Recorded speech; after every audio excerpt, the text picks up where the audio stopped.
はい、皆さんどうもこんにちは、オックスアウトでございます。今日はですね、このソニーの新しいフラグシップ機である Xperia One Mark IV の話をしていきたいなというふうに思うんですけれども、今日やっていくのはがっつりとしたね、このスマートフォンのレビューっていうんじゃなくて、最初に簡単にね、このカメラ周りの性能を、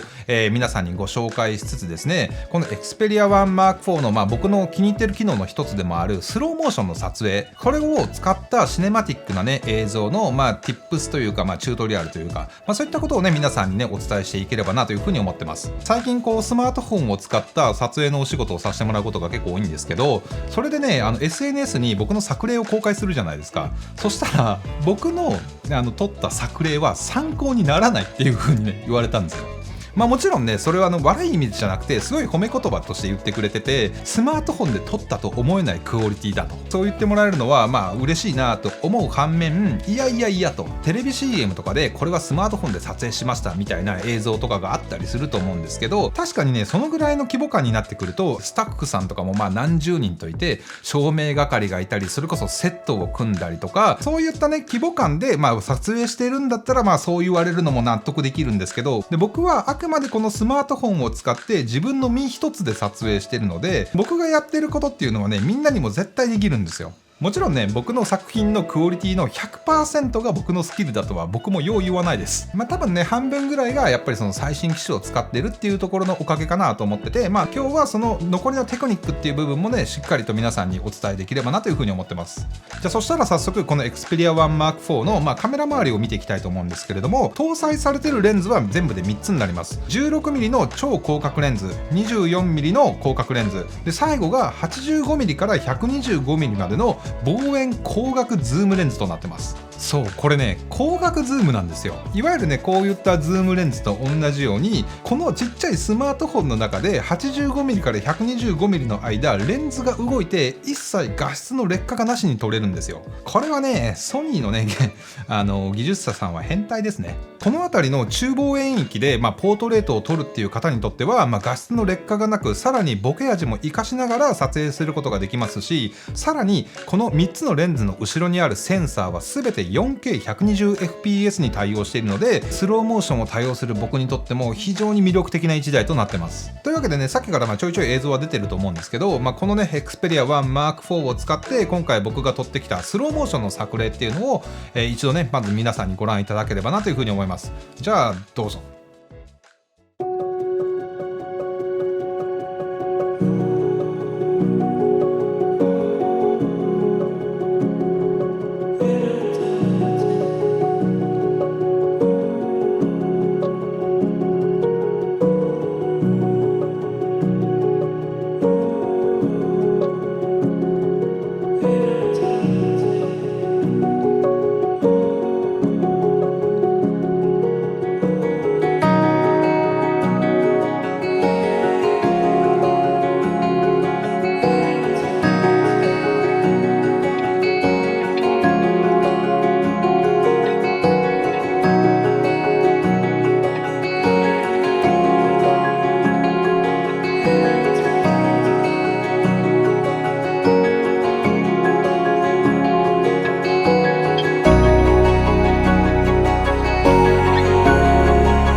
はい、というわけでいかがでしたでしょうか。もう今回はですね、もうこれでもかっていうぐらい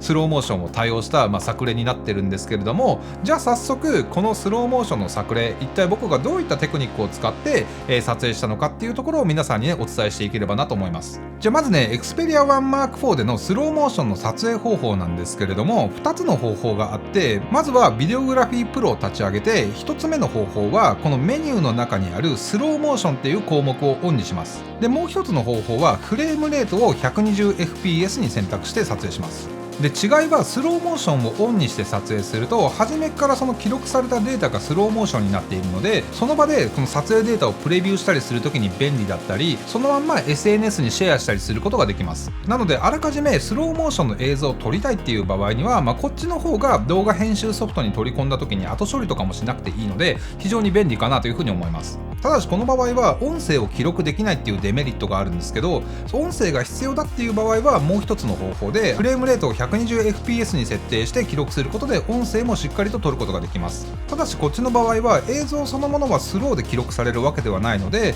動画編集ソフトに取り込んでこの 120fps の映像を引き伸ばしてスローにするっていう処理が必要になってくるので、用途に応じて使い分ければいいかなというふうに思います。僕はね、今回その作例を撮ってきた時にはほとんどスローモーションをオンにする方法で、スローモーションの映像を撮影してきました。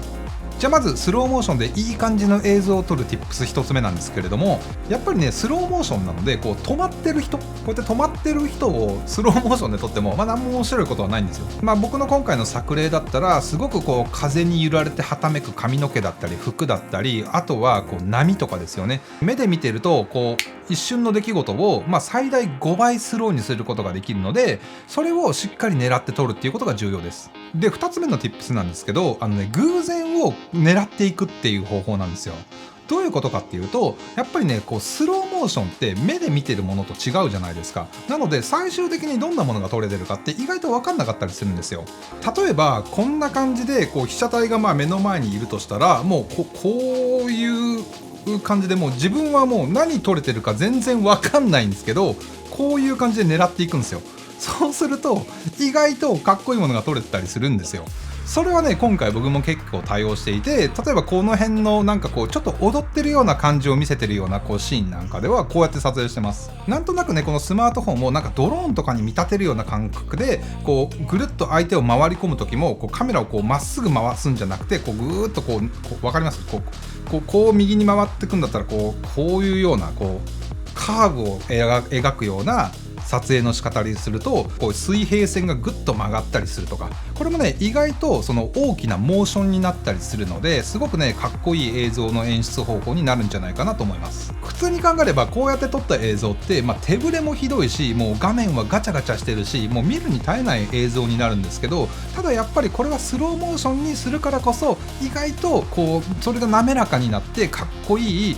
なんか普通ではなかなか撮れないような映像になったりするんですよ。なのでこれは本当にスローモーションならではのおすすめな撮影方法なので、ぜひねチャレンジしてみてほしいなと思います。で Tips3 つ目もこれもねカメラワークに通ずる話なんですけど、スローモーションって被写体もカメラも動かなければもう絵全体が止まって見えてしまうので、それだとねあんまり面白みがないんですよね。とはいえポートレートなんかを撮る場合ずっとこう被写体にぐるぐる回っててくれみたいな話もするのもおかしいので、なるべくやっぱカメラマン側も結構積極的に動くカメラワークっていうのが重要になってきます。でその時にできるだけステップを踏まずに腕の伸縮と体重移動だけでカメラワークをすること、静止している被写体にカメラワークでグーって寄っていくような映像ってやっぱり滑らかであればあるほどシネマティックな見え方すると思うんですよね。ステップを踏むとこの縦揺れの原因になるので、これを抑制することで可能な限り滑らかな映像を撮ることができます。今回のね作例では足元を狙ってる映像も結構あったと思うんですけど、あれなんかは通常だとこうやって体を下げてこう被写体にこうついていくような撮影をすると思うんですけど、低い体勢でああいう歩き方をするとやっぱりどうしても手ぶれが結構出てしまうので、手の移動だけでこういうような形で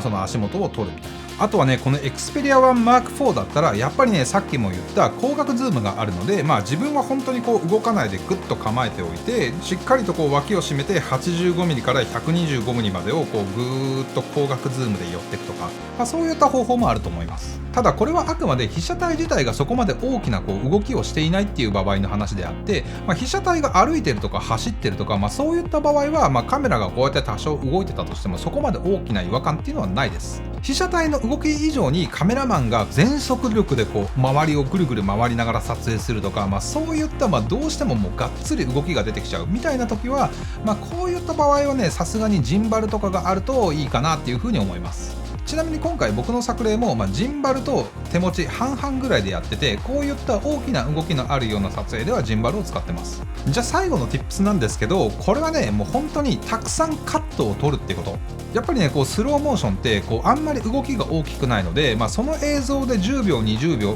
視聴者の興味を引き続けるっていうのは結構難しいと思うんですよ。ただそう言うと撮影大変じゃんって思うかもしれないんですけど、例えば全編スローモーションで撮った僕のさっきの作例、あれ大体2分の映像なんですけど、ただスローモーションで撮影しているので実際に撮影した秒数に換算すると24秒しかないんですよ。ただもちろん僕もあの作例を撮影するのに費やした時間が24秒ではないんですけど、ただ1秒こうやって撮影しておけば、スローモーションにするとそれ実際5秒の映像になっているので、そんな感覚でとにかくいっぱい撮っておくといいんじゃないかなっていう気がします。写真撮ってる感覚に近いんですよね、スローモーションの映像って。なんかすごくここ絵になるかもって思ったところで、シャッターをバシャって切る代わりに、1秒レックする。その1秒の間にさっき言ったような、ちょっとしたカメラワークを入れておく。これを繰り返して繋いでいくだけで、しっかりね、僕の今回の作例みたいな映像っていうのは撮れると思います。でこの Xperia One Mark IV であれば 16mm、24mm で85から 125mm の広角ズームもこれ全部スローモーション撮れるので、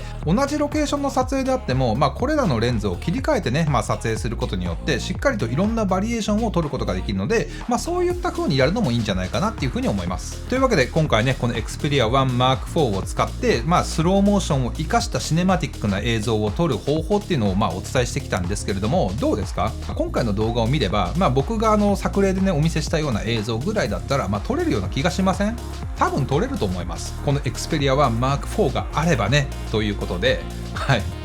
本日の動画は以上となります。ぜひこの Xperia One Mark IV 興味があるという方は公式ホームページの方でチェックしてみたり、またね店頭の方で手に取ってぜひ実際に試してみてほしいなというふうに思います。はい、というわけで本日の動画は以上になります。また次の動画でお会いしましょう。ピース。